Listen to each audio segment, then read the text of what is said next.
پیغمبر صلی اللہ علیہ وآلہ وسلم مسلمانوں سے کہہ دو کہ جب اپنی بیویوں کو طلاق دینے لگو تو ان کی عدت کو پیش نظر رکھ کر طلاق دو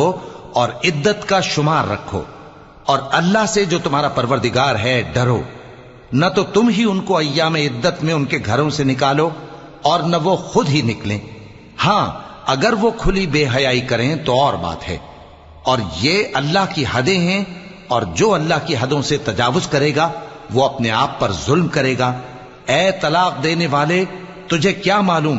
شاید اللہ اس کے بعد رجعت کی کوئی سبیل پیدا کر دے۔ پھر جب وہ اپنی میعاد یعنی عدت ختم ہونے کے قریب پہنچ جائیں تو یا تو ان کو اچھی طرح سے زوجیت میں رہنے دو یا اچھی طرح سے علیحدہ کر دو، اور اپنے میں سے 2 منصف مردوں کو گواہ کر لو، اور اے گواہو